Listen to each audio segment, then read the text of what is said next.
জুম্মা মোবারক everyone, সবাই কেমন আছো? আজকে আমরা সুপার ক্লে দিয়ে এই ফেরি হাউসটা বানাবো। আর এর জন্য আমাদের লাগবে কাপ নুডলসের একটি ঢাকনা আর বেঁচে থাকা কিছু সুপার ক্লে, এবং এটা দিয়েই আজকে আমরা ওই ফেরি হাউসটা বানাবো।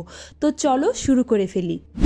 প্রথমেই আমি গ্রিন কালারের যে সুপার ক্লে থাকে প্যাকেটে সেটা দেখিয়ে নিলাম, কিন্তু ওইটা লাইট, যার কারণে আমি ইয়েলো আর ব্লু মিক্স করে একটু ডার্ক শেডের গ্রিন বানিয়ে নিয়েছি, তোমরা দেখতেই পাচ্ছ। তো এবার ওই ডার্ক শেডের গ্রিনটা আমি বেসমেন্ট হিসেবে ব্যবহার করব, যার কারণে আমি মুখার উপরে এটাকে অ্যাপ্লাই করে নিলাম। এবার আমি ক্রিম কালারের ক্লে দিয়ে ফেরি হাউসটার বডি বানাবো, আর ব্রাউন কালারের ক্লে দিয়ে আমি দরজা জানালা বানিয়ে নিয়েছি, এবং এটা আমি শ্যুট করতে ভুলে গিয়েছিলাম, অর্থাৎ ক্যামেরা অন করতে ভুলে গিয়েছিলাম। তো আমি এবার দরজা এবং জানালার বর্ডারের জন্য ব্ল্যাক কালারের সুপার ক্লে রোল করে দরজা এবং জানালায় বর্ডার এঁকে দিলাম, এবং আমি এখানে একটা লকও বানিয়ে নিলাম ক্লে টুলস ব্যবহার করে। এবার আমি জানালার গ্রিলগুলো বানিয়ে নিব ব্ল্যাক কালারের ক্লে রোল করে।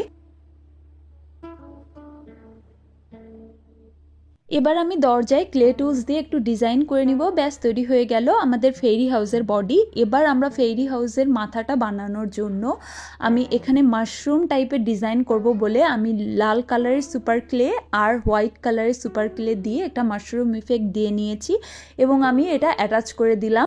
এবার আমরা ফেরি হাউসটা বেসমেন্টের সাথে অ্যাটাচ করে নিব, এবং সামনে একটু পাথর ইফেক্ট দেওয়ার জন্য আমরা ব্ল্যাক অ্যান্ড হোয়াইট কালারের সুপার ক্লে মিক্স করে ছোট ছোট পাথর দিয়ে পথ বানিয়ে নিয়েছি।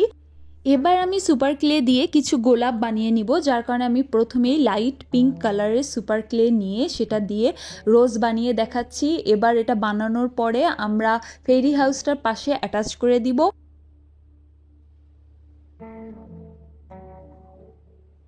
এবার আমি রেড কালারের সুপার ক্লে নিয়ে একই নিয়মে আর একটা রোজ বানিয়ে নিচ্ছি, এবং এটা বানানোর পরে আমি পিঙ্ক কালারের রোজের পাশে এটা অ্যাটাচ করে দিব।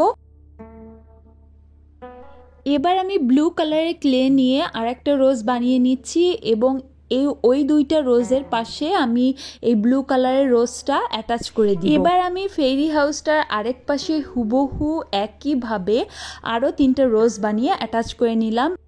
এবার আমি গ্রিন কালারের ক্লে নিয়ে ফেরি কিছু গাছ বানিয়ে অ্যাটাচ করে দিব ফুলগুলোর পেছনে। ব্যাস, তৈরি হয়ে যাবে আমাদের সুন্দর ফেরি হাউস। এবার ফেরি হাউসটাকে আরেকটু সুন্দর করার জন্য আমরা ব্ল্যাক কালারের সুপার ক্লে নিয়ে নিব, এবং কিছু বেড়া বানিয়ে নিব। দুই পাশে 2টা বেড়া অ্যাটাচ করে নেওয়ার পর আমাদের কাজটা কমপ্লিট। তো তোমাদের কাছে ভিডিওটা কেমন লেগেছে আমাকে অবশ্যই কমেন্ট করে জানাবে, আর এরকম নতুন নতুন আইডিয়া পেতে আমার চ্যানেলটি অবশ্যই সাবস্ক্রাইব করে রাখবে। আল্লাহ হাফেজ।